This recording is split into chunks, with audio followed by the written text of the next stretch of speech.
सर्वत्र गोविंद नाम संकीर्तनम गोविंदा गोविंदा। जय बोल अयोध्यापति राजा रामचंद्र मूर्ति की जय। सिद्धि विनायक मूर्ति की जय। सद्गुरु स्वामी की जय। जय बोल आदिपराशक्ति देवी की जय। जय बोल वृंदावन विहारी लाल की जय। पंढरीनाथ महाराज की जय बोल वीर धीर सूर पराक्रम गंभीर आंजनेय स्वामी की जय।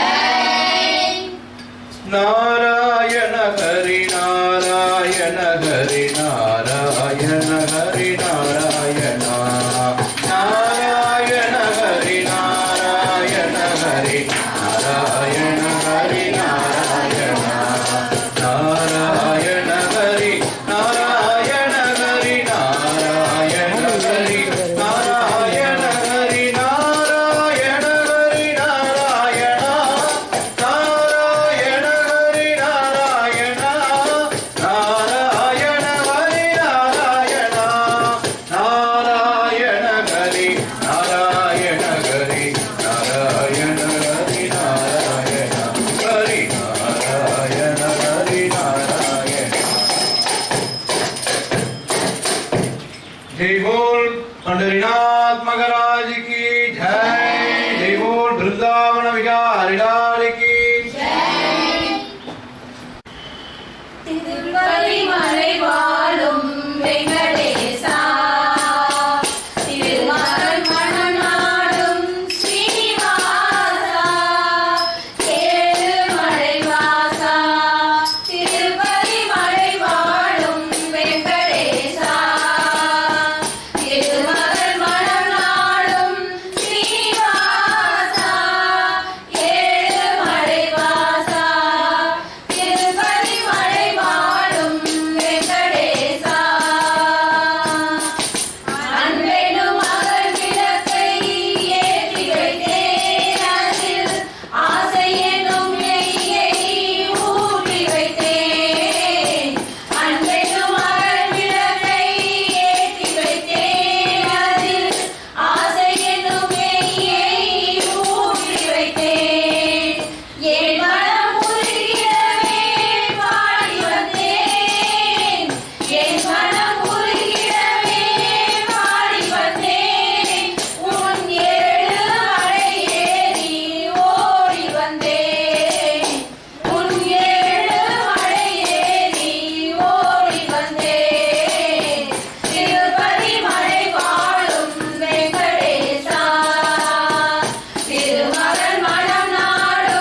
புரி புரிநாதனுக்கு மதுர மதுரகோ புரிநாதனுக்கு மதுர மதுரகோ நீலமேக கண்ணனுக்கு மதுர மதுரகோ நீலமேக கண்ணனுக்கு மதுர மதுரகோ மதுர மதுரகோ பிருந்தாவன விகாரிக்கு மதுர மதுரகோ பிருந்தாவன விகாரிக்கு மதுர மதுரகோ அகோ மதுர மதுர மதுர மதுரகோ அகோ மதுர மதுர மதுர மதுரகோ மதுர மதுரகோ மதுர மதுரகோ ராதா கிருஷ்ண ராசலீல மதுர மதுரகோ ராதா கிருஷ்ண ராசலீல மதுர மதுரகோ जय बोल वृंदावन विहारी लाल की जय स्मित स्मित सुंदर मुखारविंद स्मित स्मित सुंदर मुखारविंद नाचो नंदलाला नाचो नंदलाला मेरा माई को प्यारा मेरा माई को प्यारा मेरा माई को प्यारा मेरा माई को प्यारा मेरा माई को प्यारा मेरा माई को प्यारा नंदलालाय तो नंदलाला नंदलालाय तो नंदलाला वृंदावन गोविंदलाला वृंदावन गोविंदलाला राधा माधव नंदलाला राधा माधव नंदलाला रासलीलासा नंदलाला रासलीलासा नंदलाला स्मित स्मित सुंदर मुखारविंद स्मित स्मित सुंदर मुखारविंद नाचो नंदलाला नाचो नंदलाला मेरा माई को प्यारा मेरा माई को प्यारा मेरा माई को प्यारा मेरा माई को प्यारा मेरा माई को प्यारा मेरा माई को प्यारा नंदलालाय तो नंदलाला नंदलालाय तो नंदलाला वृंदावन गोविंदलाला वृंदावन गोविंदलाला राधा माधव नंदलाला राधा माधव नंदलाला रासलीलासा नंदलाला रासलीलासा नंदलाला स्मित स्मित सुंदर मुखारविंद स्मित स्मित सुंदर मुखारविंद नाचो नंदलाला नाचो नंदलाला मेरा माई को प्यारा मेरा माई को प्यारा जय बोल वृंदावन विहारी लाल की சிரித்தாடி மகிழ்வாத பாபா கண்ணா என் குருவாயூர் பெருமானே பாபா மன்னா சிரித்தாடி மகிழ்வாத பாபா கண்ணா என் குருவாயூர் பெருமானே பாபா மன்னா பொன் வந்த குழலூதி பாபா கண்ணா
ரங்கம்மா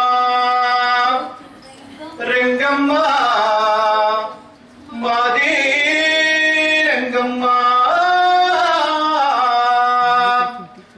ரங்கம்மா மாதே ரங்கம்மா ரங்கம்மா மாதே ரங்கம்மா ரங்கம்மா மாதே ரங்கம்மா ஓ ரங்கம்மா மாதே ரங்கம்மா ரங்கம்மா மாதே ரங்கம்மா ரங்கம்மா மாதே ரங்கம்மா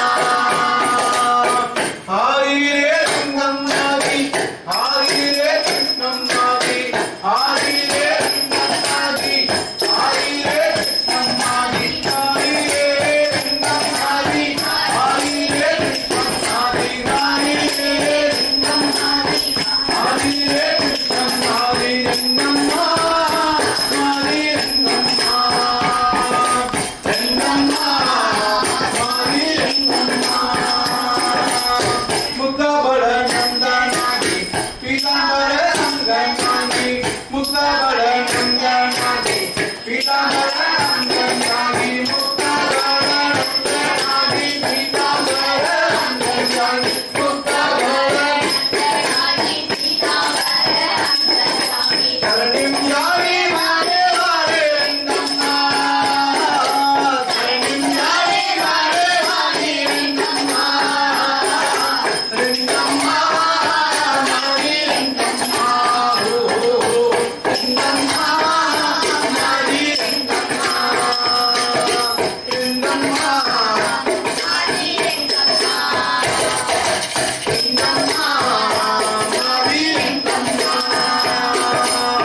விஜயவரி தேவதி சாரே கங்கமாவே தீரி விஜயவரி தேவதி சாரே கங்கமாவே தீரி விஜயவாரே விஜயவதி சாரே கங்கமாவே தீரி விஜயவாரே விஜயவதி சாரே கங்கமாவே தீரி கருணி யாரே மாரே மாரி ரங்கம்மா ராமயாதி கைலாரி ரங்கம்மா ராமயாதி கைலாரி ரங்கம்மா ரங்கம்மா மாரி ரங்கம்மா ஓ ரங்கம்மா மாரி ரங்கம்மா ரங்கம்மா மாரி ரங்கம்மா ரங்கம்மா மாரி ரங்கம்மா விஜல பாண்டுரங்க விஜல பாண்டுரங்க விஜல பாண்டுரங்க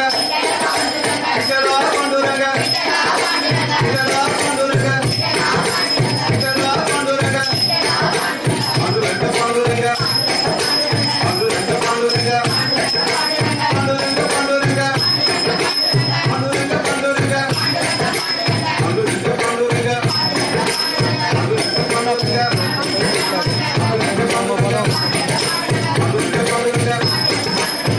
பாண்டுரங்க பாண்டுரங்க பாண்டுரங்க பாண்டுரங்க பாண்டுரங்க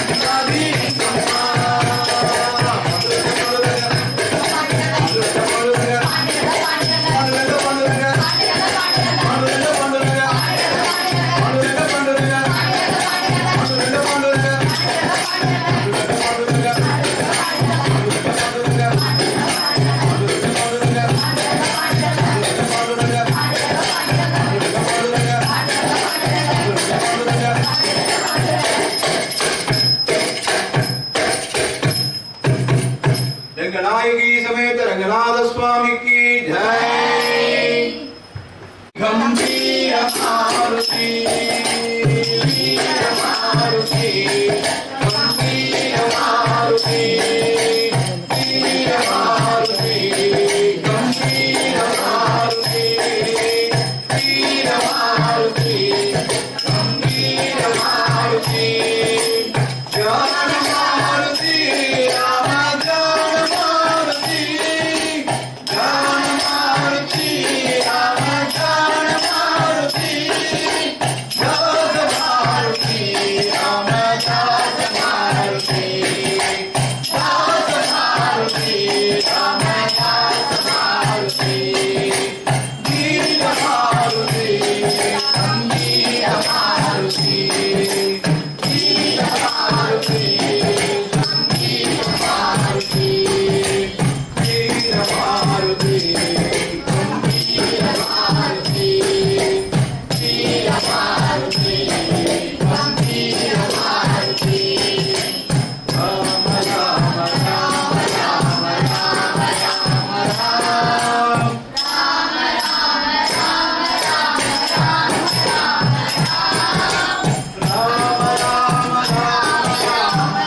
अयोध्यापति राजा रामचंद्र मूर्ति की जय।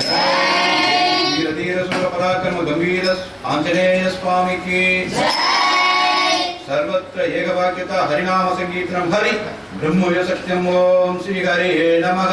ओम श्री हरिये नमः। ओम श्री हरि हरिये नमः। சௌக்கியங்களையும் பெருமாள் கொடுக்கணும்னு பிரார்த்தனை பண்ணி இந்த சம்பாவனையை கொடுக்குறோம்.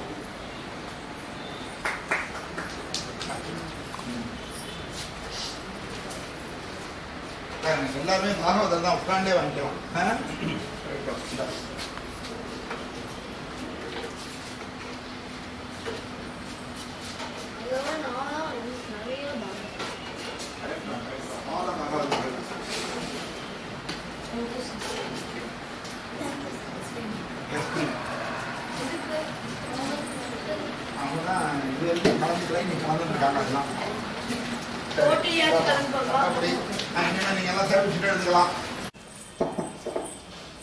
ஓம் நமோ நாராயணாய. உலகம் யாவையும் தாமுளவாக்கலும் நிலை பெறுத்தலும் நீக்கலும் நீங்களா அழகிலா விளையாட்டுடையார் அவர் தலைவர் அன்னவர் கே சரணாங்களே என்று எம்பெருமானுடைய திருவடிகளிலே சரணடைந்து இன்றைக்கு 4வது அவதாரமாகிய நரசிம்ம அவதாரத்தை பற்றி சொல்லலாம் என்று நினைக்கின்றோம். காதில் விழுறது எல்லாத்துக்குமே இதுவரைக்கும் நம்ம பார்த்தது என்ன அப்படின்னா, மத்ஸ்யாவதாரம் முடிஞ்சது, கூர்மாவதாரம் முடிஞ்சது, வராக அவதாரம் முடிஞ்சது. இந்த வராக அவதாரத்துக்கு ஜெய விஜயர்கள் அப்படின்னு 2 பேர் சாபம் பெற்றனர். அந்த சாபத்தின் விளைவாக இந்த பூமியிலே வந்து அவர்கள் அவதாரம் பிறக்க வேண்டிய ஒரு சூழல்.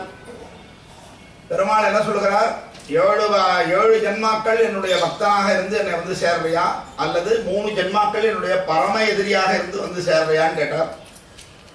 பிரிவுங்கிறது ரொம்ப கஷ்டமான விஷயம். கூட இருக்கும்போது யாருக்குமே அருமை தெரியாது, பிரிந்தால்தான் தெரியும். அதனாலதான் வந்து பிரிவுல வந்து யார் வருத்தப்படுறாங்களோ அவ தான் உண்மையான அன்புடையவர்கள். அப்படி பார்க்கும் பொழுது பெருமாளை பிரிந்து இருக்க முடியாது எங்களால ரொம்ப நாளைக்கு. ஆகையினால 3 ஜென்மாக்களிலே எதிரி என்ற பெயர் வந்தாலும் பரவாயில்லை, நாங்கள் 3 ஜென்மாக்களிலே உங்களை வந்து சேர வேண்டும் அப்படின்னு கேட்டுக்கிறார்கள். அப்படி 3 ஜென்மா என்ன கிடைக்கிறதுனா, முதல் ஜென்மா ஹிரண்ய கசிபுவாகவும் ஹிரண்யாட்சனாகவும் பிறக்கிறார்கள். அந்த ஹிரண்யாட்சன் தான் பூமாதேவியை கொண்டு போய் சமுத்திரத்துக்கு அடியில அமுக்கி வைத்து படாத பாடுபடுத்தினான். ஆகையினாலே எம்பெருமான் வராக அவதாரம் எடுத்து அவனை சம்ஹாரம் பண்ணுகிறார். பார்த்தோம். இப்போ தம்பியை யாராவது ஒருத்தர் கொண்டுட்டா அண்ணனுக்கு எப்படி இருக்கும்? என்ன இருந்தாலும் கோபம் வருமா வராதான்? தான் ஆளாவிட்டாலும் தன் சதை ஆடும்னு சொல்லுவார்கள். அதனால பழமொழி இருக்கு.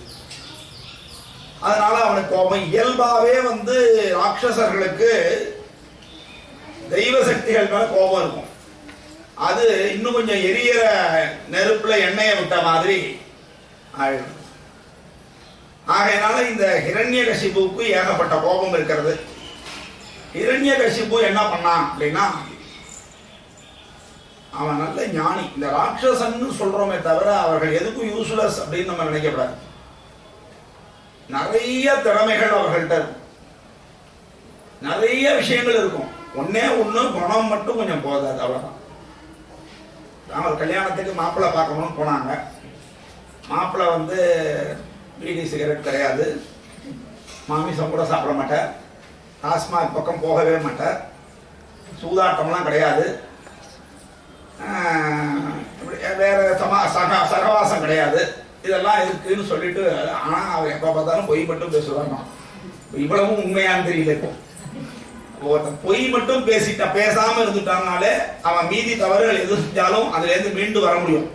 ஆனா பொய் சொல்றவன் எந்த தப்புல இருந்தும் மீண்டு வர முடியாது. ஆகையினால பொய்ங்கிறது தான் உள்ளதிலேயே மிகப்பெரிய தவறு. எக்காரணம் கொண்டும் பொய் சொல்லக்கூடாது. அதுவும் நம்முடைய பெற்றோர்களிடத்துல பொய்யே சொல்லக்கூடாது. அவங்க தான் உங்களை காப்பாற்ற முடியும். அதனால தப்பு செய்யாத. தப்பி தவறி தப்பு செய்ய நேரிட்டால் அதை உடனே வந்து அம்மா அப்பாட்ட சொல்லிடு. அவங்க அடிச்சாலும் பரவாயில்ல.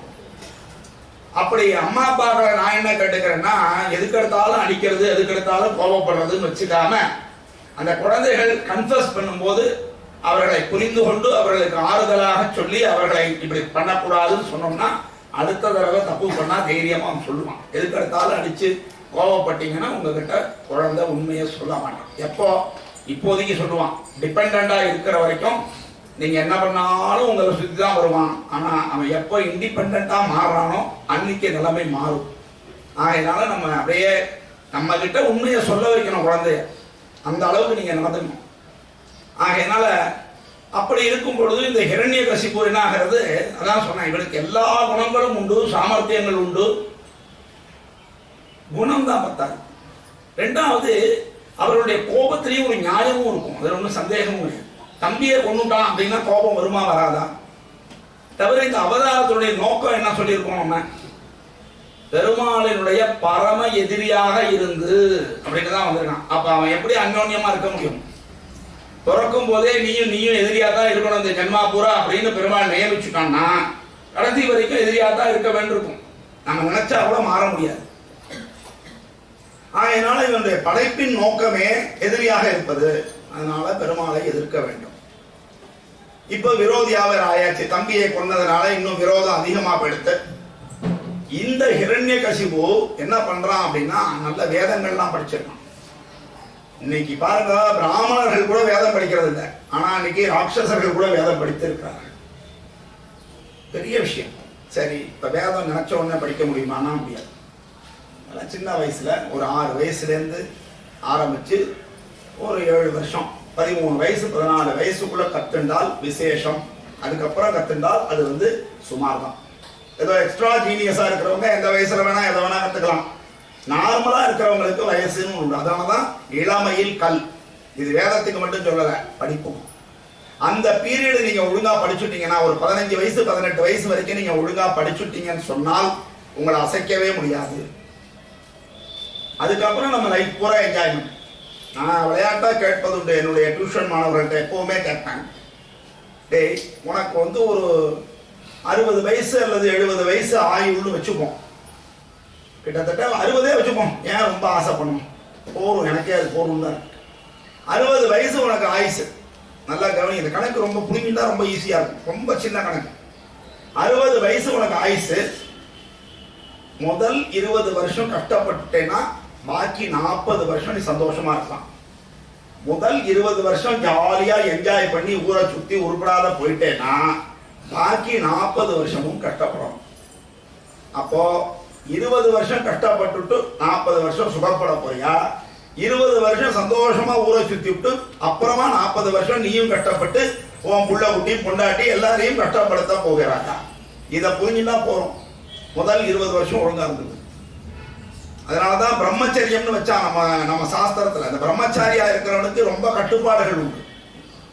அவன் வந்து சுபை கூட அவனுக்கு தெரியக்கூடாது. இப்ப நம்ம எல்லா குறையும் சொல்லிட்டு இருக்கோம். ஒரு தடவை ஒரு குரு கிட்ட ஒருத்தன் படிச்சுட்டு இருக்கான், தினந்தோறும் சாப்பாடு போட்டு இருக்காரு. குரு கிட்ட படிக்கிறதே அவாதிலே இருந்து அவர் என்ன போடுறாரோ அதை சாப்பிடணும். பழசு போட்டா சாப்பிடணும், புதுசு போட்டா சாப்பிடணும். அதனால நம்ம ஒன்றும் கேள்வி கேட்க முடியாது, சாப்பிட்டுட்டே இருந்தான். பாவம் மாட்டு ஓடின்னு இருந்தது. ஒரு நாள் அவன் குரு பத்திரி தான் சாதம் போடுவான், அம்மா மாதிரி. போட்ட உடனே கேட்கறான், என்ன இன்னைக்கு கொஞ்சம் விளக்கெண்ண வாசனை வருது சாப்பிடணும். உடனே குரு வந்துட்டார், கரெக்டா என்ட்ரி. இது மாதிரி முக்கியமான நேரத்துல எல்லாம் வரக்கூடாதவங்க வந்துடுவாங்க, பிரச்சனை பெருசாகும். அப்ப குரு வந்த உடனே அவர் பார்த்துட்டு சொல்றார், தம்பி எந்திர பொட்டி படுக்கையெல்லாம் மூட்டையை கட்டு கிளம்புனார். எங்க கிளம்புறதுன்னா, உனக்கு பாடம் முடிஞ்சு போயிடுது. எப்பொழுது உனக்கு டேஸ்ட் தெரிஞ்சுடுத்தோ இனிமே பாடம் வராது. எப்படி இருந்தது பாருங்க. டேஸ்ட் தெரிஞ்சு கொடுத்தா பாடம் வராதான். இன்னைக்கு பிறந்த குழந்தைக்கே டேஸ்ட் தெரியுது. பாலில் கொஞ்சம் சர்க்கரை குறைச்சு கொடுத்தோம்னா அப்புறம் அஜித் குடிக்க மாட்டேங்கிறான். நிலைமை அப்படி இருக்கு. அதனால பரவாயில்ல, அந்த காலம் இது இந்த காலம். ஓகே சொல்றேன். நம்ம எதற்காக சொல்றோம்னா டைவர்ஷன் இருக்கக்கூடாது. அந்த பிரம்மச்சரியம்ங்கிறது ஒரு பெரிய விரதம். கல்யாணம் ஆகாதவன் பிரம்மச்சாரின்னு சொல்றது தப்பு, அது பிரம்மச்சாரி. ஆனா பிரம்மச்சரியம்ங்கிற விரதம் வந்து பீஷ்மர் வந்து கடைசி வரைக்கும் பிரம்மச்சரியம், வயசு கிடையாது. கிருஷ்ணரே பிரம்மச்சாரின்னு சொல்றாங்க. அவர் எவ்வளவு ஒய்ஃபு தெரியுமா கிருஷ்ணருக்கு? 8 ஒய்ஃபு. இதை தவிர கோபிகைகள் பூராடோடையும் டான்ஸ் ஆடி இருக்கார். ஆனாலும் அவருக்கு நைஷ்டிக பிரம்மச்சாரின்னு பேர்.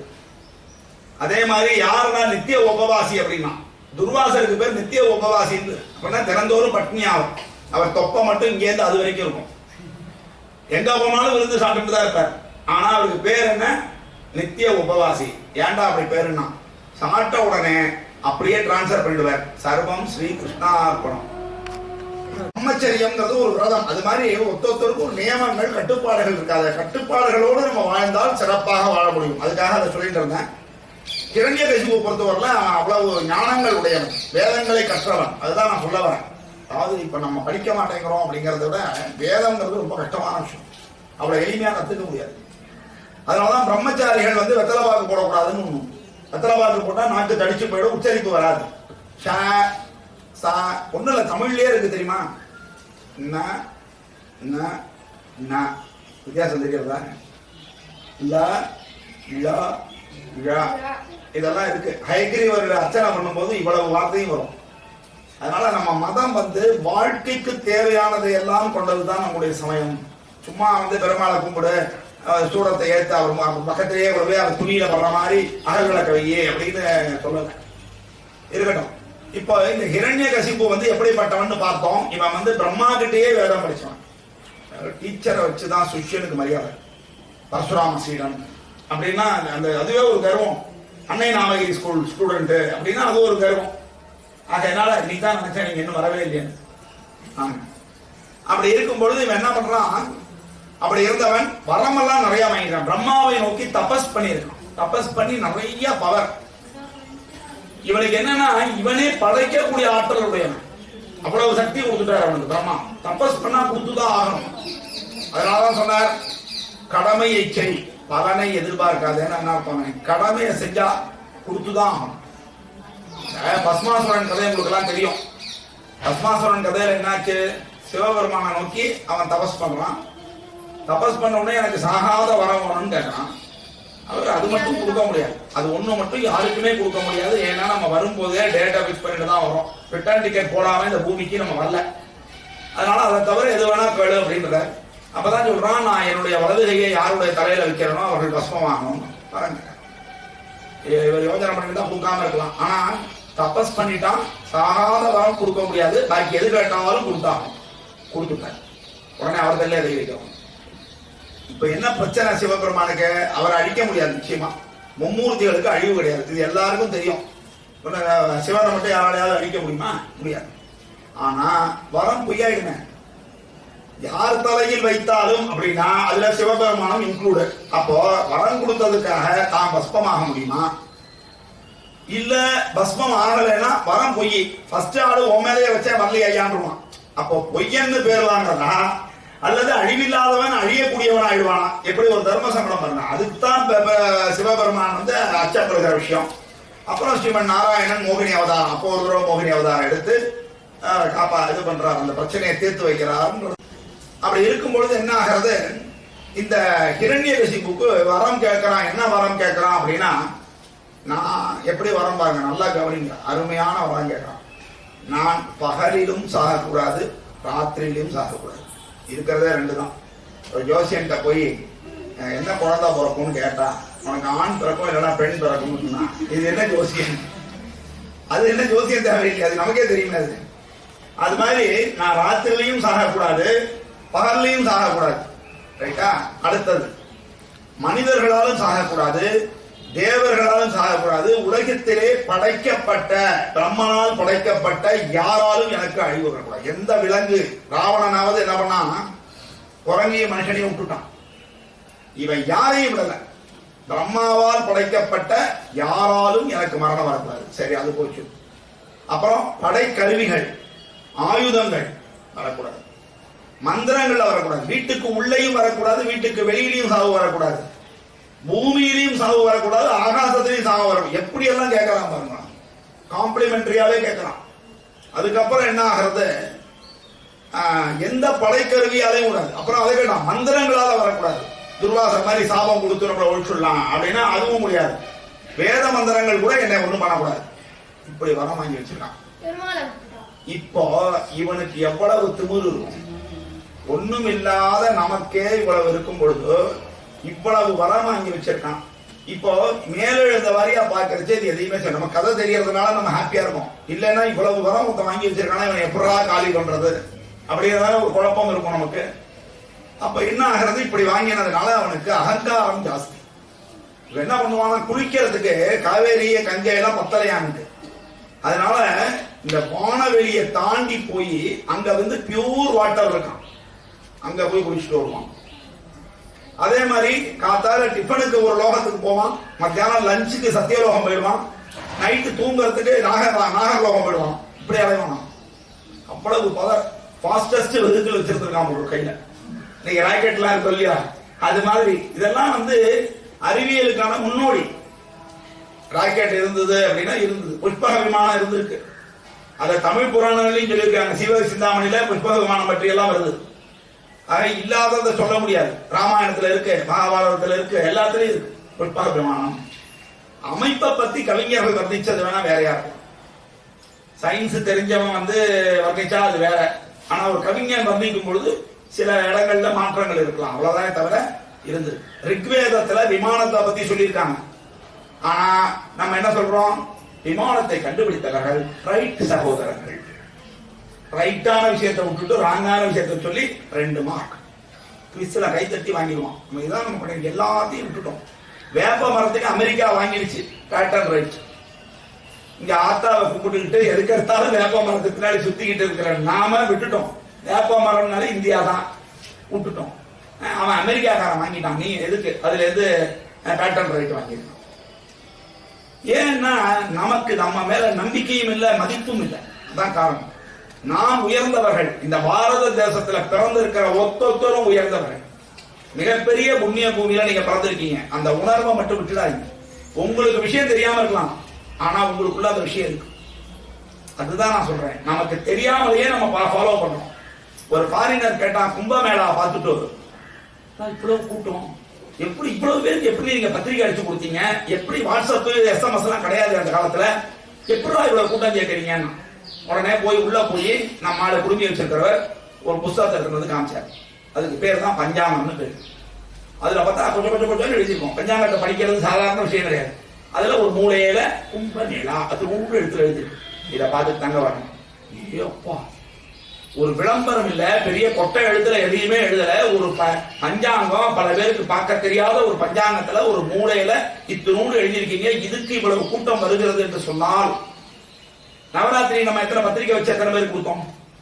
நாங்களே எதிர்பார்க்கல. இந்த ட்ரிபிள் டீச்சர் நாங்கள மட்டும் உட்காந்து கதை சொல்ல போறோம், என்னடா கதை சொல்றதுன்னு நினைச்சிட்டு இருந்தேன். கடைசியில பார்த்தா இன்னைக்கு நிறைய பேர் வந்திருக்காங்க இந்த தடவை. அதான் சொல்றேன், அந்த உணர்வு நம்ம கிட்ட இருக்கு. நம்ம கிட்ட என்ன இருக்குன்னு நமக்கு தெரியல. அதைத்தான் நான் சொல்ல. எல்லாமே நமக்குள்ள இருக்கு. நம்ம எல்லாருக்கிட்டையும் கடவுள் இருக்காரு. இந்த உணர்வு இருக்கு. வெளியில காட்டுறதுக்கு யோசிக்கும். அவ்வளவுதான். ஜம்முன்னு நான் அதை போட்டுன்னு வரேன். சில பேருக்கு வெக்கம் போட்டுக்கிறது இல்லை. அவ்வளவுதான். நீங்க போட்டுன்னா ஒன்னும் ஆகாது. லண்டன்ல நடந்த மாநாட்டுக்கு காந்தியடிகளை கூப்பிடுறாங்க. லண்டன் போய் இப்ப நம்ம ஆளுல வந்து ஃபாரின் போனோம்னா அது வரைக்கும் பேண்ட் போடாதான் தொலைக்கப்படும் ஒரு பேண்ட்டை தைச்சு மாட்டிக்கிட்டு இங்கின்னு போவான். ஆனால் லண்டனுக்கு போன காந்தியடிகள் அதே முழங்காலுக்கு மேல வேட்டி, மேல ஒரு துண்டு, இப்படித்தான் நான் வருவேன் சொல்லி வட்டமேஜை மாநாட்டுல அப்படியே கலந்து கொண்டார். அவர் உணர்வுக்கு அங்க மரியாதை கொடுத்து அப்படியே கலந்துக்க வச்சான். உறுதி வேணும். நம்ம பிடிமானத்தில் உறுதி இருக்கணும். அந்த பிடிமானம் நல்லதாக இருக்கும். முதல்ல மாதிரி கண்டதையும் முடிச்சுட்டு நான் இப்படியே தான் இருப்பேன், மாற மாட்டேன் அப்படின்னா அது தப்பு. இது வைராக்கியம். நான் வந்து ஏழைகளுக்காக நான் இந்த வேடத்தை எடுத்திருக்கிறேன்னு காந்தியடிகள் முடிவு பண்ணாங்க. அந்த ஏழை வேடத்தை நான் ஏன் மாத்தணும்? இங்கெல்லாம் தமிழன் தமிழன் சொல்லிட்டு வெளியில முறைச்ச போட்டு சுட்டோட ஏன் போகணும் நான் அப்படின்னு இருந்தவர் காந்தியடிகள். அதுதான் வாழ்க்கை வேறு, மேடை பேச்சு வேறுன்னு இருக்கிறதுனாலதான் நம்ம நாட்டில் பல தவறுகள் நடக்கிறது. என்ன பேசுகிறாயோ அதை ஃபாலோ பண்ண முயற்சி பண்ணுங்க. உடனே பண்ண முடியாட்டி பரவாயில்ல, கொஞ்சம் கொஞ்சமா பண்ணுங்க. அதனால என்ன ஆகுதான், இவன் அங்க போய் குளிச்சுட்டு வருவான். அதாவது அறிவியலை சொல்ல வந்தேன், அதுல இருந்து போயிடுது டாபிக், பரவாயில்ல இருக்கட்டும். அதுக்கப்புறம் என்ன ஆகிறது, இப்படி எல்லா இடத்துக்கும் போயிட்டு வருவானா. தேவர்களின் எல்லா தொழிலையும் செய்யக்கூடிய ஆற்றல் உடையவன். அதனால அவனுக்கு என்ன ஆகிறது, கர்வம் ஜாஸ்தியா. எல்லாமே நம்ம வந்து யூகேஎம்எஸ் செஞ்சுருவாங்கன்னா என்ன தோணும், சார் இடத்துக்கு டெய்லி வரணும், ஒரு மாசம் ஒரு நாள் வந்தா போதும், நம்மளுக்கு இடைஞ்சல் இல்லாம போட முடியும், ஹெச்எம் இல்லாட்டி இந்த ஸ்கூல் ஜாலியா இருக்க முடியும் அப்படின்ட்டு. ஆனா யூகே எல்லாமே செய்யறாங்க. இருந்தாலும் அது என்ன வராது, கட்டாயம் வரணும் சார் அப்படிங்கிறாங்க. அந்த டிபெண்டன்சியே தேவையில்லை, கர்வம் தான் கூடாது, டிபெண்டன்சி தேவை. எதுக்கு சொல்ல வர, இவளுக்கு கர்வம் வந்துருத்தோம். இனிமேல் யாரும் நாராயணனுடைய பெயரை சொல்லக்கூடாது. ஏன் சொல்லக்கூடாது, என் தம்பியை கொண்டிருக்கான், என்னுடைய எதிரியவன், எனக்கு எல்லா சாமர்த்தியம் இருக்கும்பொழுது நீ ஏன் அவன் பேரை சொல்ற? அதனால என்னுடைய தேசத்துல எல்லாருமே என்ன சொல்லணும், ஹிரண்யாய நமகான் தான் சொல்லணும், நாராயணாய நமகான் சொல்லக்கூடாது உத்தரவு. இந்த மாதிரி உத்தரவுலாம் இவங்க தான் போடுவாங்க. திடீர்னு ஒரு உத்தரவு போட வேண்டியது, அடுத்த நாள் வாபஸ் வாங்க வேண்டியது, இப்படியே போடுறது ஒரு வழக்கமா. யோசனை இல்லை. எண்ணி துணிக கருமம் துணிந்தபின் எண்ணுவோம் என்பது இழுக்கு. நல்லா இப்பெல்லாம் நிறைய உத்தரவு அப்படிதான் வருது. முதல் நாள் ஒண்ணு, அடுத்த நாள் ஒண்ணு, மூணாம் நாள் நேரம் வரும். ஆகையினால இவன் என்ன பண்றான், இப்படி சொல்லிவிடுறான். சொன்ன உடனே அங்க எப்பவுமே ஒரு ராஜா உத்தரவு போட்டா ரெண்டு காரணம். ஒண்ணு ராஜ விசுவாசம், அவன் பேரை மீறக்கூடாது. ரெண்டாவது பயம். ரெண்டுமே இருக்கான். நல்லவனை பார்த்து யாருமே பயப்பட மாட்டாங்க. என்ன சொல்றாங்க, அவர் ஏதாவது பேசுவாரா, ஆனா ஒண்ணுமே செய்ய மாட்டாங்க, வேலையை பாருங்க. அதுக்காகவே கொஞ்சம் நம்மளும் கொஞ்சம் விடுபடியா இருக்கணும். அதனாலதான் சில தலைவர்கள்லாம் பார்த்தா பயப்படுவாங்க, வெள்ளை பேரில் கையெழுத்து வாங்கி வச்சிருப்பாங்க. அதனாலதான் பல எம்எல்ஏ இன்னைக்கு மருந்து இருக்காங்க. அது மாதிரி தலைவருங்கிறவனுக்கு கொஞ்சம் அந்த யாரை எப்படி தட்டணுங்கிறதும் தெரிஞ்சு வச்சுக்கணும். இல்லைனாக்கா அவன் ரொம்ப நல்லவனா இருந்தான்னா அவனை ரொம்ப நல்லவன்னு சொல்லிட்டாங்கன்னு பயப்படவே மாட்டாங்க. பயம்ங்கிறது எல்லாருக்கும் எப்ப இருக்கணும், தர்மத்தின் மீது பயம் இருக்கணும். கடமையின் மீது பயம் இருக்கணும். அவன் நல்லவனா கெட்டவனா ஒருத்தன் சொல்லணும்னு அவசியம் இல்லை. நம்மளை சூப்பர்வைஸ் பண்ணவே கூடாது, நாமளே எல்லா வேலையும் செய்யணும். அப்படி நாம மாறினா நல்லது. சரி, அப்ப இப்படி எல்லாம் வரம் கேட்டு வச்சிருக்கான். அதனால இவனுக்கு தைரியம் இப்படி சொல்லிவிடுறான். சரி, இவன் என்ன பண்றான், தபஸ் பண்ண போன பொழுது இவருடைய மனைவி இருக்கா இல்லையா, கயாது அப்படிங்கிறவோ கர்ப்பமா இருக்க. கர்ப்பமா இருக்கிற போது தேவேந்திரன் என்ன பண்றான், சரி இவன் இல்லாத போதுதான் அந்த அவனுக்கு கஷ்டம் கொடுக்க முடியும். ஹிரண்யகசிபு இருக்கிறதே வந்தான்னா வாழை ஒருத்தன் நடிக்கிடுவான். அதனால தேவேந்திரன் வரமாட்டான். அதான் சொன்னேன் அன்னைக்கே, தேவர்களுக்கு கொஞ்சம் உண்டு, குள்ள நரித்தனம் உண்டு அப்படின்னு நம்ம சொன்னோம். ஏன்னா அவனுக்கு வீரம் கிடையாது, ராட்சசனை எதிர்த்து போராடுற அளவுக்கு வீரம் கிடையாது. இதுக்கு மேல அவன் மந்திர பலம் வச்சிருக்கான், எப்படி ஜெயிக்கிறது? அதனால வந்து என்ன பண்றான், இந்த கயாதுவை கடத்திட்டு போயிடலாம். நம்ம கடத்திட்டு போயிட்டா ஹிரண்யகசிபுடைய தபசு கெட்டு போடும். ஒய்ப காணம் அப்படின்னு ஒரு டெலகிராம் வந்ததுன்னா எப்படி இருக்கும்? நான் கேள்விப்பட்டிருக்கேன், பேர் மறந்து போச்சு. யாரோ ஒரு ஜட்ஜோ இருந்தார், அவருடைய ஒய்ஃபோ யாரோ தவறி போனாலும் கூட வந்து கோர்ட்ல அந்த கேஸை முடிச்சுட்டு அப்புறம் போனார் அப்படின்னு கேள்விப்பட்டேன். பம்மன் சம்பந்தனாரா பத்தியா? அந்த மாதிரி ஆட்கள்லாம் நம்ம நாட்டுல இருந்திருக்காங்க. கடமைன்னு வந்துடுத்துனா தன்னுடைய சுய வேலைகளுக்கெல்லாம் முக்கியத்துவம் கொடுக்காமல் செய்தவர்கள். அதனால என்ன பண்றான் அப்படின்னா, இவன் இப்படி இருக்கும்போதே நம்ம கடத்தின்னு போயிடலான்னு கடத்தின்னு போவான். அப்பதான் வந்து நாரதர் வருவார். அவர் சொல்லுவார், டேய் இன்னைக்கு நீ தூக்கின்னு போயிட்டா நாளைக்கு நீ இருப்பியாடா, இன்னைக்கு நீ தூக்கிடலாம் அவனை, நாளைக்கு தேவலோகத்தையே அவன் தூக்கிடுவான்டா. அவன் எப்படிப்பட்டாலும் அவன்கிட்ட போய் நீ மோதல சொல்றான், நான் பாத்துக்கிறேன் அப்படின்னு இவர் கூட்டின்னு போறார். கூட்டிட்டு போய் தன்னுடைய ஆசிரமத்துல இருக்க வச்சு, அப்பெல்லாம் ஆசிரமம்லாம் நல்ல ஆசிரமங்களா இருக்கும், அதை ரொம்ப கவனிக்கிற முக்கியமா. அங்க போய் கூட்டிட்டு போய் என்ன பண்ணார், தேவரிஷி உட்கார்ந்து என்ன பண்ணாருன்னா, என்ன பண்ணுவார், அவருக்கு என்ன தெரியும், இப்ப என்கிட்ட வந்து பேசுறீங்கன்னா நாராயணா நாராயணான்னு தான் சொல்லிட்டு இருப்பேன். நானே இவ்வளவு சொல்றேன்னா நாரதர் என்ன சொல்வார், அவர் மூச்சு காற்று உடம்பு எல்லாத்திலையும் நாராயணன் தான். அதனால நாராயணா நாராயணான்னு சொல்லி இந்த மந்திரத்தையே சொல்லிக் கொடுத்து அவனுடைய பெருமைகள் எல்லாத்தையும் கயாதுக்கு சொல்றார். நல்லா புரிந்து கொள்ளுங்கள், ஒரு குழந்தை வெளியில வந்த அப்புறம் கத்துக் கொடுக்கறத விட வயிற்றுக்குள்ள கத்துக் கொடுக்கறது எளிமையான விஷயம். கல்பனா குழந்தை அதிர்ஷ்டசாலி. அதனால நாம உள்ள கத்துக் கொடுத்துடணும். நிறைய விஷயத்தை நீங்க வாட்டுக்கு எல்லாம் நல்ல விஷயம் இருக்கோ அவ்வளவுத்தையும் பாருங்க, படிங்க, முடிஞ்ச வரைக்கும் செஞ்சீங்கன்னு சொன்னா அந்த குழந்தை வெளியில வரச்சையே பிரகலாதனை போல வரும். அதான் முக்கியமான விஷயம். அப்படி எல்லாம் சொல்லிக் கொடுத்தவொடனே அவனுக்கு எல்லாமே ஏறிடுறது, குழந்தை பிறந்துடுறது, அப்புறம் கொண்டு போய் முறைப்படி அங்க விட்டுடுற. இவர்கிட்ட ஹிரண்யகசிபு கூட விட்டாச்சு. குழந்தை வளர்றான். வளர்ந்த உடனே அவனுக்கு என்ன பண்றாருன்னா, குருகுலத்துல கொண்டு போய் விடணும். எல்லாருக்குமே அந்த காலத்துல பூணல் உண்டு. பூணல் என்பது பிராமணர்களின் சொத்து அல்ல, எல்லாருமே பூணல் உண்டு. ராஜாக்களுக்கும் உண்டு, எல்லாருக்கும் உண்டு. அதனால அவன் என்ன பண்ணா, போட்டு கொண்டு போய் உபநயனம் எல்லாம் பண்ணி வச்சு, குடுமி உண்டு. அதே மாதிரி குடுமி எல்லாருக்கும் உண்டு, ஆண்களுக்கு உண்டு, பெண்களுக்கு உண்டு, எல்லாருக்கும் உண்டு, எல்லா ஜாதிக்காரனும் உண்டு. இன்னைக்கும் பாத்தீங்கன்னா காட்டு நாயக்கர்னு ஒரு பிரிவினர் இன்னும் குடுமி அழகா வச்சுட்டு இருப்பான், கடுக்கன் போட்டு இருக்கும். கடுக்கனும் ஆண்களுக்கு உண்டு. நம்ம என்ன பண்றோம், குழந்தைக்கு போட்டுட்டு மத்தியானம் காத்தால போட்டு மத்தியானமே கட்டியிருக்கும். இதெல்லாம் அக்குபஞ்சர், இந்த காதுல வந்து புள்ளி போட்டு போடுறது, இதெல்லாம் நமக்கு வந்து பல வியாதிகளை போக்கும்.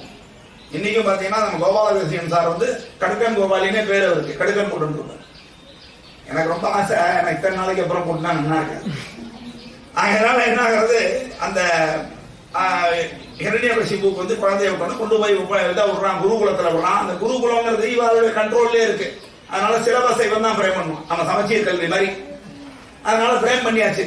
என்ன ஃப்ரேம் பண்ணியிருக்கான், யாருக்காக இருந்தாலும் ஹிரண்யாய நமகா தான் சொல்லிக் கொடுக்கணும், நாராயண நமகா சொல்லித்தரக்கூடாது அப்படின்னு சொல்லியாச்சு. அவங்க என்ன பண்ண முடியும், ராஜா போடுற சாப்பாடு தான் அவனுக்கு, இல்லைன்னா அடுத்த தடவை நெல்லு மூட்டை வராது. இல்லைன்னா என்ன வரும், படையாள் வருமா, கூட்டிட்டு போய் காலாகிரகத்தில் அழைச்சிடுவாங்க. அதனால அவர்கள் உயிருக்கு பயந்துறாங்க. இளம் கண்டுதான் பயமறியாது. வயசாக நமக்கு என்ன தோணும், பயம் வந்துடும். அந்த பயம்ங்கிறத விட ரெஸ்பான்சிபிலிட்டின்னு சொல்லுவோம். 20 வயசுல டிவிஎஸ் ரொட்டியை ஸ்டார்ட் பண்ணும்போது ஸ்விங்னு ஸ்டார்ட் பண்ணலாம். ஆனா நமக்கு ஒரு பெண் குழந்தை இருக்கு, 35 வயசு நமக்கு ஆயிடுச்சு, 40 வயசு ஆயிடுச்சுன்னா டிவிஎஸ் ரொட்டியை அப்படி ஸ்டார்ட் பண்ண கூடாது. நம்ம கண்ணு முன்னாடி என்ன தோணணும், நம்ம குழந்தை தோணணும், ஆக்சிடென்ட் நம்ம பண்ணிடக்கூடாது அப்படிங்கிற எண்ணம். வீரம் எல்லாம் முக்கியம் கிடையாது, அதுல கேட்கறதோ இல்லையோ நான் சொல்றது. சரி, அடுத்தாப்புல நான் ஒருத்தரையும் மனசுல வச்சு நேரா சொன்னா கேட்பாள மாட்டாலும் கதையிலையாவது சொல்லுவோம் சொல்லிட்டு இருக்கேன். அப்புறம் என்ன ஆகுறது, ஹிரண்யாய நமகா அப்படின்னு தான் சொல்லணும் அப்படின்னு சொல்லிடுறான். அவர் குரு உட்கார்ந்து அழகா பாடம் சொல்லி கொடுத்துருக்காரு. இப்ப குழந்தை எல்லாம் மஜனையில உட்கார்ந்த மாதிரி அழகா உட்காந்து கேட்டு இருக்கு குரு சொல்றது. அந்த காலத்துல நோட் புக் எல்லாம் கிடையாது, லேப்டாப் எல்லாம் கிடையாது, எல்லாம் காது கண்ணு தான். குருவை பார்ப்பாங்க, அவருடைய குரலை காதல கேட்பாங்க, அப்படியே தூக்கி மனசுக்குள்ள வச்சுப்பாங்க. டைவர்ஷன் கிடையாது. சூழ்நிலையும் நல்லா இருக்கும். போட்டு ரூமுக்குள்ள அடைக்கிறதெல்லாம் கிடையாது. ஜம்முன்னு போய் மரத்தடியில் உட்காந்துப்பார், ஃப்ரீ ஏர். ஆனாலும் பசங்க வேடிக்கை பார்க்கலாம். நாங்க ரூமுக்குள்ள வச்சுன்னு பார்ப்போம். முதல் வரிசையில் இருக்கிறவங்க கூட பக்கத்திலேயே தான் பார்த்துருக்கோம். உள்ள போர்டை பார்த்ததா சரித்திரமே இல்லை. ஆனா இங்க என்ன ஆச்சு அப்படின்னா, அறிஞரின் அறிஞராக திகழக்கூடிய பிரகலாதன் காதுல இந்த குருவினுடைய வார்த்தைகள் எதுவும் விழவில்லை. மட்டிப்பிளாசிரியா கவனிக்கலையா? அப்படி கிடையாது. விவேகானந்தரே அப்படிதான். கிளாஸ்ல உட்கார்ந்து இருப்பாராம், கவனிக்க மாட்டார் அப்படிங்கிற மாதிரி தெரியுமா. ஆனா வாத்தியார் கேட்கிற கேள்விகள்லாம் டக்கு டக்குன்னு போய் சொல்லுவார். அவ்வளவு கிரேட் பர்சன், அப்சர்வேஷன். அதனால இவன் என்ன பண்றான்னா, இவனுக்கு இந்த விஷயங்கள் காதுல விழலைன்னா என்ன காரணம் அப்படின்னா, ஓம் நமோ நாராயணாய என்று உரைத்து உளங்குருகி தான் அமைந்து இரு தடக்கையும் தலைவிசை தாங்கி பூநிற கண்கள் புனல்வுக மயிர்ப்புறம் பொழிப்ப ஞான நாயகன் இருந்தனன். எம்பெருமானை நினைக்கும் பொழுது அவன் கண்களிலே கண்ணீர் வருகிறது, கை மயிரெல்லாம் புடைச்சுக்கிறது. நினைப்பு பூரா பெருமாள் மேல இருக்கிற பொழுது அவனுக்கு வேற எந்த ஞாபகம் வரும்? அதனால குருவினுடைய வார்த்தை காவல. அதோட இல்ல, குரு இதே விஷயத்தை சொல்லியிருந்தான்னா விடும். அவன் இந்த விஷயத்தை சொல்றான். அவன் வேற என்னத்தையோ சம்பந்தம் இல்லாத சொல்லிட்டு இருக்கான், தப்பா சொல்லி கொடுக்குறான். இப்பெல்லாம் பசங்க கூட அப்படிதான் பண்ணுவான். சமயத்துல அவன் ஏற்கனவே டியூஷன்ல படிச்சிருப்பான், இல்ல யூடியூப்ல பார்த்திருப்பான். டீச்சர் தப்பா போட்டாங்கன்னா டீச்சர் தப்பு டீச்சர். அதனால இப்ப இனிமே டீச்சர்ஸ் வந்து காலம் ரொம்ப கேர்ஃபுல்லா இருக்கணும். அதுவும் இப்ப ஆன்லைன் கிளாஸ் ஆரம்பிச்சப்பறம் பல பசங்க நிறைய படிக்க ஆரம்பிச்சிட்டான். படிக்கிற பசங்க, படிக்காத பசங்க அது ஒரு பக்கம் போயிட்டு இருக்கு, இருக்கட்டும். அப்படி இருந்ததுனாலே அவனுடைய காதிலே எதுவும் விழவில்லை. ஆனால் குருவுக்கு வருத்தம், அடுத்த மாசம் நமக்கு சேலரி கிடைக்காதுடா, எக்ஸாமினேஷன்ல பாஸ் பண்ண மாட்டானே, கிரண்யகசிப்பு வைக்கிற எக்ஸாம்ல பாஸ் பண்ணேன் உண்டா இல்லையா? அப்படி இருக்கும்போது என்னடா செய்யறது அப்படின்னு பார்த்து திருப்பி கேட்கிறாரு, நான் என்ன சொல்லிட்டு இருக்கேன், நீ என்னடா சொல்லிட்டு இருக்க அப்படின்னு. குரு அப்படிதான் பாடம் நடத்திட்டே இருந்தேன். ஒரு ஸ்டூடெண்டா பார்த்து, என்னப்பா ஏதாவது நுழைஞ்சுதா அப்படின்னு கேட்டேன். எல்லாம் நுழைஞ்சது, வால் மட்டும் நுழையல. நம்ம வாலை பத்தி பேசவே இல்லையே, இவன் என்னடா வால் மட்டும் தான் எதனா சொல்லிட்டு இருக்க அப்படின்னா, பாருங்க சார், அந்த பள்ளி அந்த ஓட்டக்குள்ள போயிட்டு வால் மட்டும் நுழையிறான். அப்ப இவன் எதை கவனிச்சிருக்கான்னு பாருங்க. அதனால இப்படி கவனிப்பதல்ல, பாடத்தை எப்படி கவனிக்கணும், வாத்தியார் என்ன சொல்லி கொடுக்குறாங்கன்னு விட்டுருக்கோங்க. அப்ப நினைப்பே வேற பக்கம் போக கூடாது. அப்ப இந்த குரு கேட்கிறாரு, என்னடா இவ்வளவு கஷ்டப்பட்டு நான் தம் பிடிச்சி சொல்லிட்டு இருக்கேன், உங்க அப்பா தான் என் முன்னாடி விஸ்வரூபமா நின்று இருக்காரு, நீ இப்படி பண்றியடா அப்படின்னு சொல்லும் போது அவன் சொல்ற பதில பாரு. அதாவது குருவாகவே இருந்தாலும் தவறு செய்தால் நல்ல மாணவர்கள் பணிவோடு அதை எடுத்து சொல்லணும். நம்ம வந்து பணிவு தான் முக்கியம். சொல்ற விதம், எதிர்த்து பேசுறதுன்னா உங்களுக்கே தெரியல அப்படிங்கிற அதுதான் முக்கியம். முன்னை வேதத்தின் முதற் பெயர் மொழிவது மொழிந்தேன், என்னை குற்றம் நான் இயம்பியது இயம்புதி என்றான். குருவால பதில் பேச முடியாத கேள்வியை கேட்கணும்.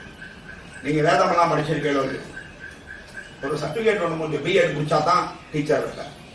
ஆனா பிஎடுக்கு கிளாஸுக்கே போகாம அவங்க படிச்சிருப்பாங்க. ஆனா அவளுக்கு நம்ம டீச்சர் வேலை கொடுத்துடணும். கவர்மெண்ட்டுக்கு பிஎடுங்கிற சர்டிபிகேட் தான் தேவை. அது டீச்சருக்கு அறிவுக்கா இல்லை, எல்லா டீச்சரையும் இவரோட போய் சொல்றாங்க. என்ன டீச்சர்ஸ் அடிச்சுட்டு ஒரு ஸ்கூல்லயே சொல்லக்கூடாது. எல்லாரும் கேவலமா சொல்றேன். படிக்க நான்லாம் பிஎட் ஆனந்தமா படிச்சேன், பல பேர் படிக்கல. இன்னைக்கு நிலைமை அப்படி இருக்கு. அந்த காலேஜஸ் போனாலுமே அவங்க வந்து ஏதோ அதை பண்ணி இதை பண்ணி ஓட்டினாங்களே தவிர மனசுக்குள்ள பதிய வைக்கிற மாதிரி இல்ல நிறுவனங்கள். எனக்கு வருத்தமா இருக்கு. டீச்சர் எனக்கு ஒரு ஆசை, ஒரு பிஎட் காலேஜ் நடத்தணும்னு. அதெல்லாம் வசதி இல்லை. நடத்தியா புரிஞ்சு எடுத்துருவேன். ஒரு ட்ரைனிங் ஒரு டீச்சர் வந்தா அவ வந்து அதுக்கப்புறம் இந்த ஸ்கூலுக்கு யாருமே ட்ரைனிங் வரமாட்டேன்னு சொல்லிட்டு போயிட்டாங்க. பண்ணாதான் சர்டிபிகேட் ஒரே வார்த்தை. அதனால நான் அப்படி போய் பண்ணேன். நான் பிஎட் பண்ணும்போது என்னுடைய வயசு 45 46. நான் எல்லாமே சின்சியரா போய் எல்லாம் அவங்க என்ன சொன்னாங்களோ அப்படியெல்லாம் ஆடி பாடி தான் சர்டிபிகேட் வாங்கிட்டு வந்திருக்கேன். ஒண்ணு கூட நான் ஓசியில வந்தேன். அதனால நான் எதிர்பார்க்கிறேன் எப்படித்தான் இருக்கணும்ட்டு. அது ஏன்னா 10 குழந்தைகளுக்கு சொல்லித்தர விஷயம். நீ ஒழுங்கா கத்துட்டா தானே அடுத்தவங்களுக்கு சொல்லி தருவீங்க. ஆசிரியரும் மருத்துவரும் ரொம்ப கரெக்டா இருக்கும். அதுக்கப்புறம் மீதி பேர் தொழில் முக்கியம் இல்லைன்னு சொல்லலாம். இது ரெண்டும் நேரடியா மக்களை பாதிக்கக்கூடிய ஒரு தொழில் இருக்கட்டும். அப்ப என்ன சொல்ற, நீங்க வேதம் படிச்சிருக்கீங்களோ இல்லையோ? ஆமா படிச்சிருக்கேன்பா, 4 வேதமும் படிச்சிருக்கேன் கைட்ட வரையும். அதுல என்ன சொல்லியிருக்கு? பரம்பொருள் ஹிரண்யகசிப்புன்னு சொல்லியிருக்காங்க. நாராயணன் தான் பரம்பொருள்னு சொல்லி கொடுத்து நீ படிச்சிருக்கல, அப்புறம் நீ இங்க வந்து ஹிரண்யாயனமா சொல்லணும்னு சொல்றியா? இது என்ன நியாயம்னு கேட்டான். குருவால பதில் சொல்ல முடியல. அதெல்லாம் கிடையாது. டீச்சர்ஸ் இருந்து ஆன்சர் தெரியலாம், வாய் முடிச்சு எழுத எழுதணும் அப்படி பாருங்க. அது மாதிரி அவர் மாத்திட்டார். ஒழுங்கா இருக்கு அப்படின்னு சொல்லி சமாளிச்சுட்டார். பக்கத்துல ஒரு ஸ்கூல்ல அப்படிதான் கேட்டாங்க, நல்ல மாட்டுக்கு ஒரு சூடு அப்படின்னு ஒரு பையன் எழுந்துட்டு நடந்த விஷயம். ஒரு ஸ்கூல்ல ஒரு என் ஸ்டூடெண்ட் தான் டீச்சரா இருந்தாங்க. அவங்க கேட்டாங்க, அதுதான் நல்ல மாட்டை டீச்சர் எதுக்கு ஒரு சூடுன்னு. அப்புறம் தான் அந்த விளக்கம் தெரியல, அந்த டீச்சருக்கு சொல்ல தெரியப்பா. சின்ன பொண்ணு, நல்ல மாட்டுக்கு ஒரு சுவடுன்னு அர்த்தம். அது நடக்கிற சுவட்டிலேயே பார்த்தோம்னா அது நல்ல மாடா கெட்ட மாடான்னு நினைச்சிருவோம். அதே மாதிரி மாட்டை வந்து பல்ல குடிச்சு பார்த்து கண்டுபிடிப்பாங்க, ஏஜ் கண்டுபிடிக்கிறது. இந்த மாதிரி டெக்னிக்ஸ் எல்லாம் இருக்கு. அதனால அப்படி அர்த்தம் அப்படின்னு சொல்ல தெரியல பாவம். அவன் கேட்டு அவன் பாரு, அந்த பையனுக்கு தோன்றது அது நல்ல மாடு தானே எதுக்கு கொடுக்குறீங்க, நான் நல்ல பையன் தானே எனக்கே பனிஷ்மெண்ட் கொடுக்குறீங்க, கேட்போம்ல. அதனால அது மாதிரி இவன் கேட்ட உடனே அவரால் பதில் சொல்ல முடியலையாம். உடனே என்ன சொல்லுகிறார், அதெல்லாம் எனக்கு தெரியாதப்பா, நீ இப்படித்தான் சொல்லணும் அப்படின்னு சொன்ன உடனே சொல்ற, என்னால வேற எந்த ஒரு விஷயத்தையும் ஏற்றுக்கொள்ள முடியாது. பெருமாளை மனசுல ஏத்துண்டவர்களால வேற எதையுமே ஏற்றுக்கொள்ள முடியாது. திருப்பானாழ்வார் வெறும் 10 பாசுரம் தான் பாடினார். உன்னை பார்த்த அப்புறம் எனக்கு இனிமே எதுவும் பார்க்க தேவையில்லைன்னு சொன்ன. அதனாலதான் ரங்கநாதர் என்ன பண்ணாருன்னா, அந்த பட்டாச்சாரியரையே அனுப்பிச்சு இவரை தோல்ல தூக்கின்னு வர சொல்லி தன் சன்னதியில காட்சி கொடுத்தார். அப்பெல்லாம் வந்து ஜாதி கட்டுப்பாடுகள் சில இடங்கள்ல இருந்தது. அதுக்கும் காரணம் இருந்தது. அதெல்லாம் நான் சொன்னா சப்ஸ்டான்ஷியேட் பண்ண முடியாது, ஏன்னா நான் ஈரா இருக்கேன், அதனால சொல்ல முடியாது. நான் வேற ஜாதியா இருந்து ஆமான்னு சொன்னா எல்லாரும் ஒத்துப்பாங்க. நான் இப்ப சொன்னேன்னா இவர் இப்படிதான் பேசுவார் அப்படின்னு. சுகாதாரம் தான் காரணம். இப்பவும் வந்து ஜாதிக்குல யாரும் மட்டமோ வசதியோ கிடையாது, பிறப்புனால யாரும் வசதி மட்டம் கிடையாது. அவர்களுடைய வாழ்க்கை முறையும் அவர்களுடைய சுகாதாரம் இல்லாத சூழ்நிலையினாலதான் நடக்கிறது. இது எல்லாருமே பண்றோம். எல்லா ஜாதிக்காரங்களும் எல்லாரையும் உள்ள விடுறது. ஏன்னா சுகாதாரமா இருந்தா நீ உள்ளதான். அதுவும் இப்ப கொரோனா வந்த அப்புறம் பாத்தீங்கன்னா யார் வந்துட்டு போனாலும் வீட்டை துடைக்கணும், யாருக்கும் கை கொடுக்க மாட்டேங்கிறோம். முன்னாடி எல்லாம் கட்டி பிடிச்சிட்டு ஒரே தட்டுல சோத்தா தின்னோம். இதெல்லாம் இப்ப பண்ணுவோமா? இதத்தான் ஆச்சாரம். ஆனா அந்த ஆச்சாரம் வந்து பிராமணனுக்கு மட்டும் கிடையாது, எல்லாருக்கும் உண்டு. எல்லாரும் விட்டுட்டதுனால இவ பிடிச்சிட்டு இருக்கிறவன் கெட்டவன் ஆயிட்டான். அவ்வளவுதான் விஷயம். அப்ப இவன் என்ன சொல்லுகிறான், எனக்கு பெருமாளை தவிர யாருடைய சிந்தனையும் கிடையாது, என் மனதிலே அவர் ஒருவர் மட்டுமே இருக்கிறார். இல்லை வேறினி பெரும் பதம், இந்த எண்ணத்தை தவிர அவனுடைய சிந்தனையை தவிர எனக்கு வேறு எந்த நினைப்பும் கிடையாது. நீ எதை சொல்லி கொடுத்தாலும் என் மண்டையில ஏறாது. இதை சொல்லு, நான் ஒத்துக்கிறேன் அப்படின்னு தெளிவாக சொல்றான். ஆழ்வார் சொல்லலையா, பச்சை மாமலை போல் மேனி பவளவாய் கமல செங்கண் அச்சுதாமரரே ஆயதம் கொழுந்தே என்னும் இச்சுவை தவிர யான் போய் இந்திர லோகமாடும் அச்சுவை பெரினும் வேண்டேன் அரங்கமானகருளானே. உன்னை பார்த்துட்டே இருக்கணும்டா, எனக்கு நீ வந்து மோட்சம் தரணும், இந்திரலோகத்தை பதவியை கொடுக்குறியா? வேண்டாம், எதுவும் எனக்கு வேண்டாம், எனக்கு உன்னை பார்த்து கொண்டு இருந்தாலும் போதும். ஆழ்வார் இப்படி அனுபவிக்கிறவங்க தான் பக்தர்கள்.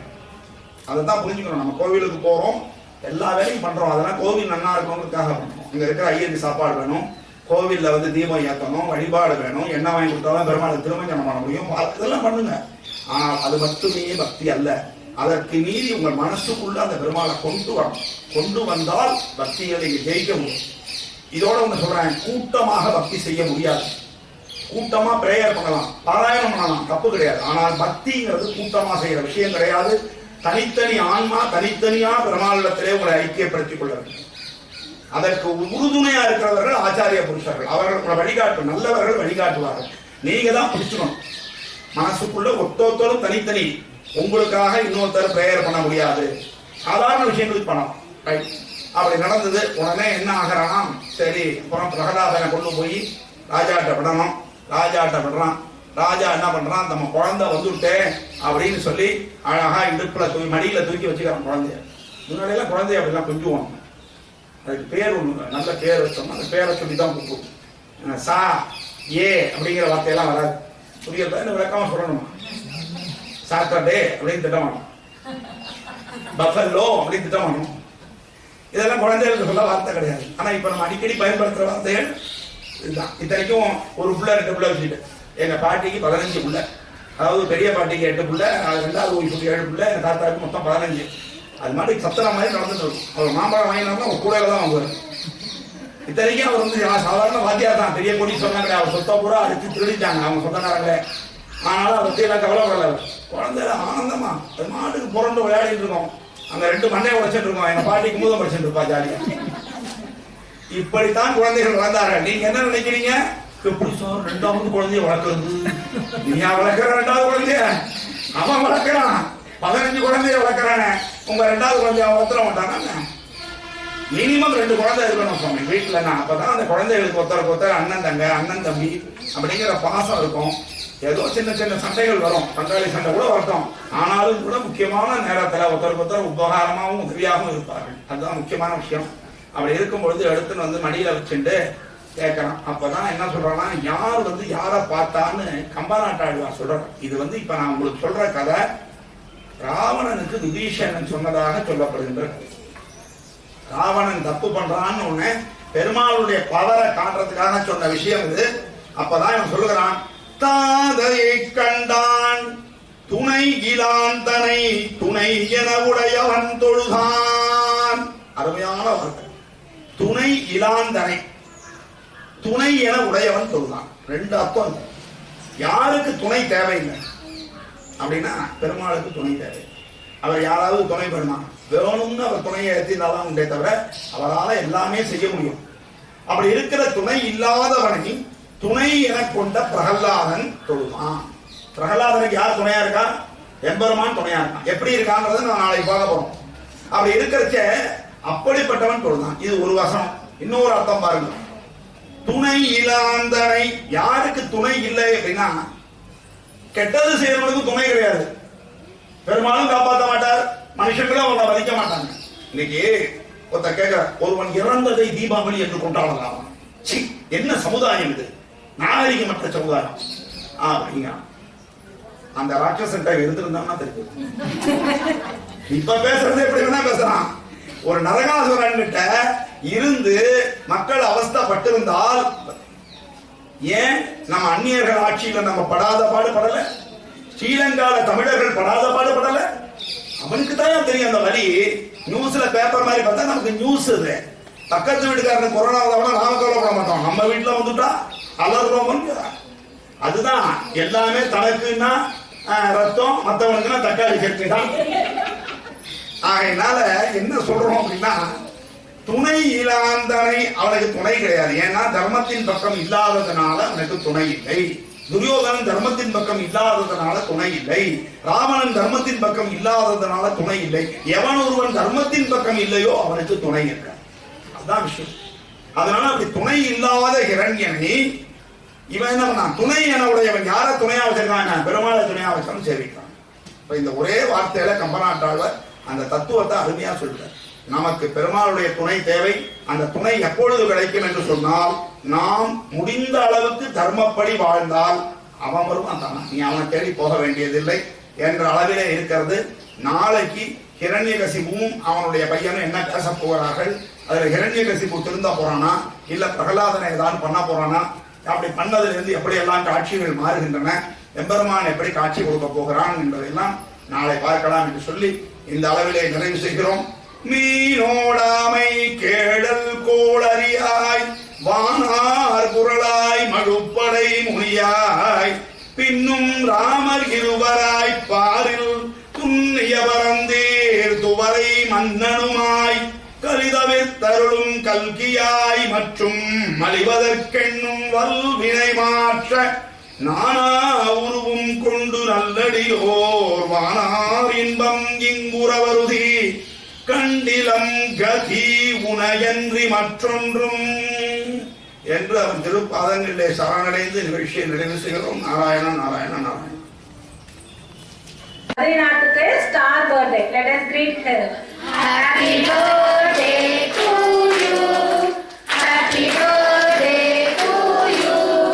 Happy birthday to Badrinath. Happy long life to you. Happy birthday to you.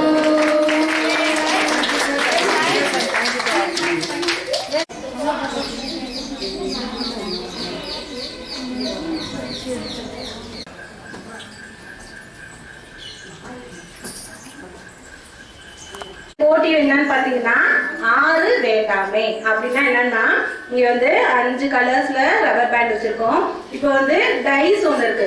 நீங்க வந்து இந்த டைஸை ஃபர்ஸ்ட் உருட்டணும். அதுல என்ன நம்பர் வந்திருக்குன்னா இப்போ 1 வந்திருக்குன்னு வச்சுக்கோங்களேன். இதுதான் 1. இந்த கட்டவரை தான் 1 1 2 3 4 5. ஓகேவா? திருப்பி போடணும். இப்ப திருப்பி 1 வந்துச்சுன்னா திருப்பி இதுல மாட்டிக்கணும். இப்ப இருங்க, இப்ப 4 வந்துச்சுன்னா இந்த 4வது எடுத்து இந்த 4வது விரல்ல மாட்டணும். இப்படி கையை வச்சுக்கணும். இப்ப பை சான்ஸ் உங்களுக்கு இப்ப 3னா 3 1. இப்ப 6 வந்துச்சுன்னா எல்லாத்தையும் கலட்டி அதுல போட்டுறணும். டெபாசிட் காலி. எல்லாத்தையும் கலட்டி போட்டு திருப்பி போடணும். திருப்பி முதல்ல திருப்பி ஃபர்ஸ்ட்ல ஆரம்பிக்கணும். திருப்பி ஆரம்பிச்சுன்னா திருப்பி எல்லாத்தையும் கலட்டி போடணும். அடிச்சிடலாம். 4 2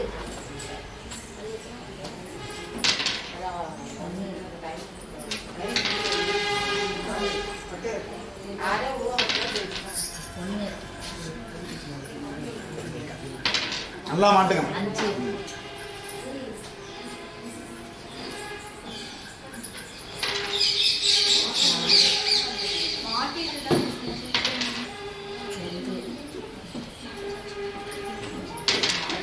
6 எல்லாத்தையும்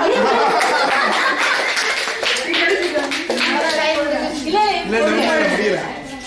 இதுல கலந்துருங்க. 3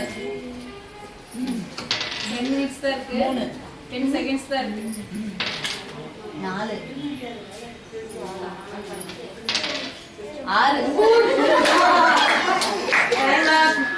6 நோ பேண்ட்ஸ்.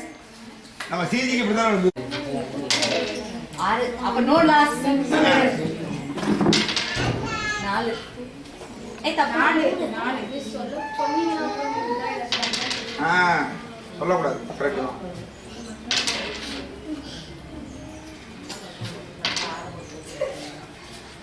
நாயம்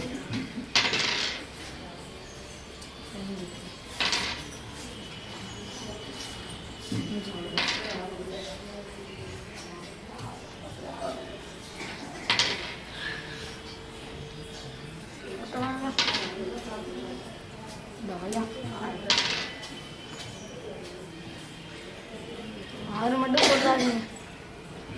அதுதான தலைப்பே 6 வேண்டாமே.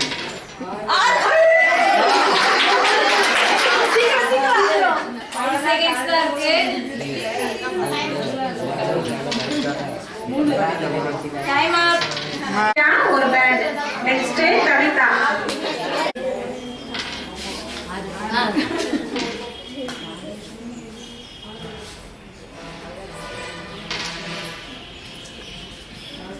அடுத்து 2 போடுங்க. உருட்டி விடணும்.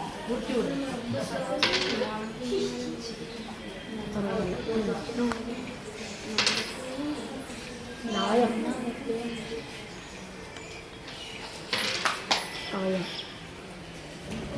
மாட்டு மாட்டு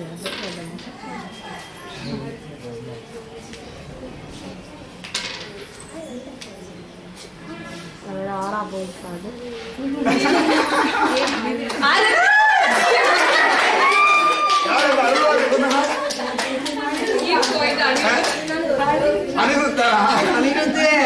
காப்பாத்து. 5 seconds தான் இருக்கு.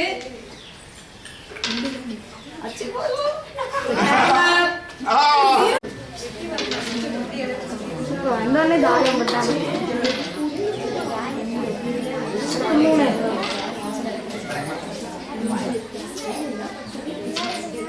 தாயம். ஐயா ஐயா ஐயா ஐயா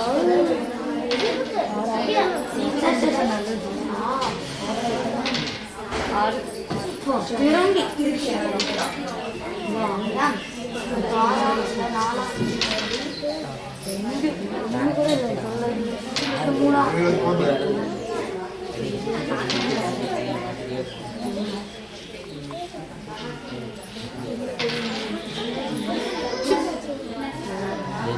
Ten seconds தான் இருக்கு. 6 விழுந்ததுன்னா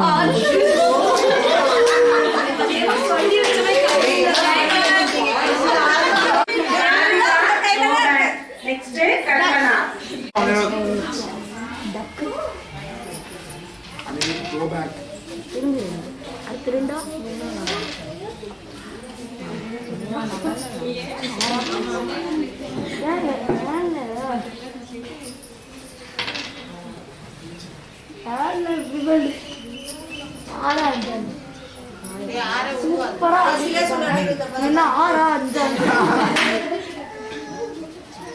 நல்லா ஜெயிக்கத்தான் போறாங்க, ஜெயிச்சிருவாங்க இல்ல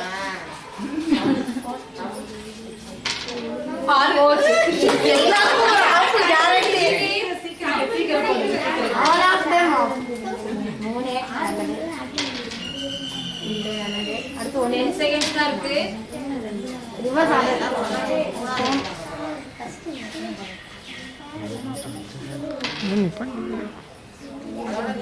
Time up.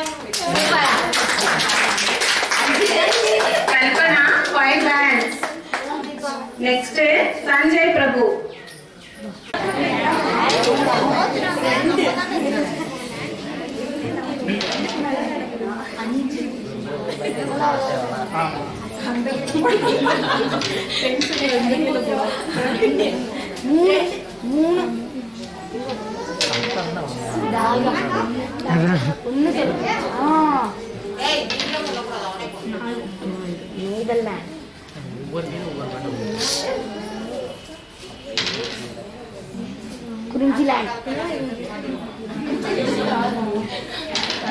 ஆயிரம் கண்கள் இருக்கு இங்க, ஒண்ணும் பண்ண முடியாது. தேடம் பேர் ஆமா, தேர்ட் பேர் வேற இருக்காரு. 10 seconds தான் இருக்கு. 5 நிப்பாட்டிக்கிறா.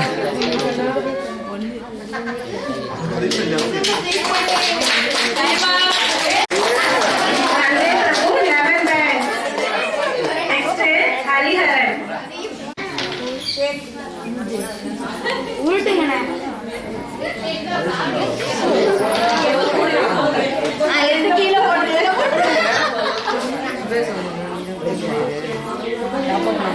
நீரஞ்சு டென்ஷன் பார்க்கிறப்பா. டென்ஷன் இருக்கதான் செய்யும்.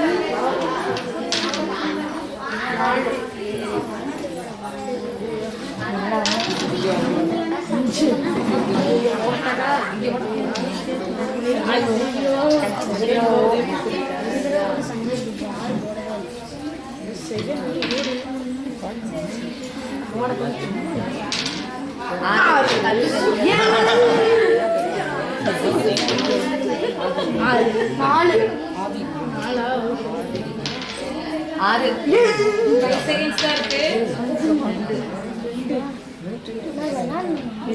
Time up. Hariharan no band. Next Akhilan.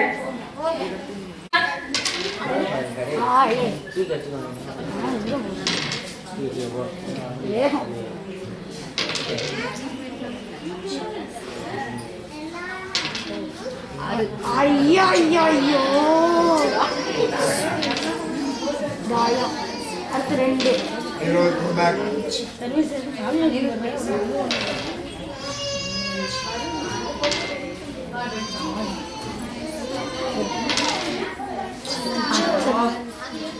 No tension pass. யார் ஜெயிச்சாலும் விட்டுட்டு போ. தாயக்கட்டை வரலன்னா போ.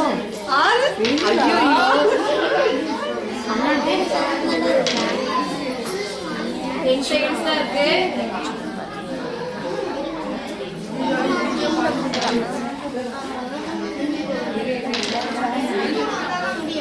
Time up. Akhilan 4 bands. Next Sudarshan.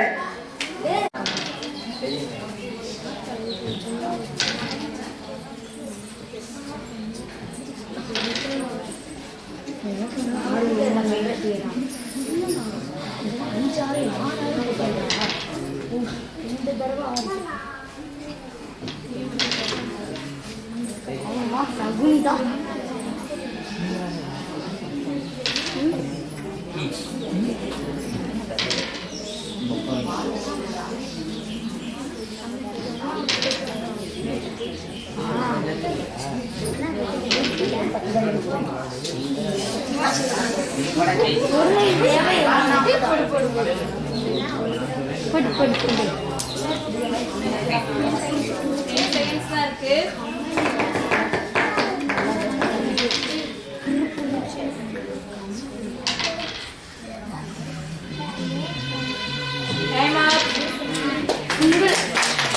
Sudarshan, one band.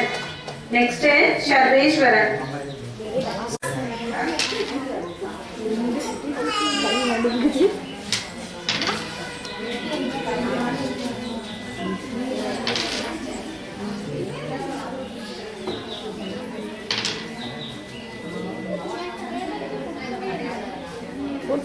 நிறையா 12 வாங்கணும். வந்து இப்போ 12 முடிஞ்சு போகணும்.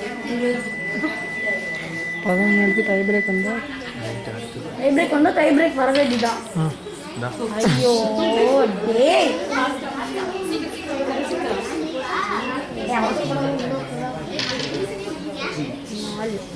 நெதர்லாந்து நோலாந்து இருக்கு. குறிஞ்சிலாந்து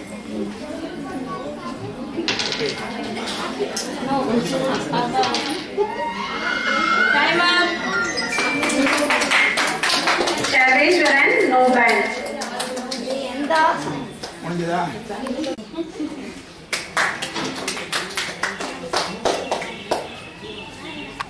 Praise Sanjay Prabhu.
सर्विस में मोबाइल है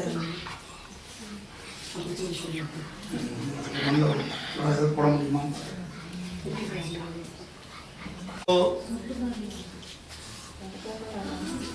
விஷயம்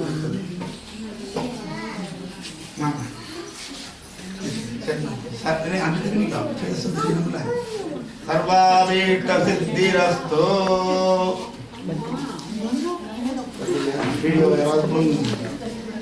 इष्ट सिद्धिरस्तु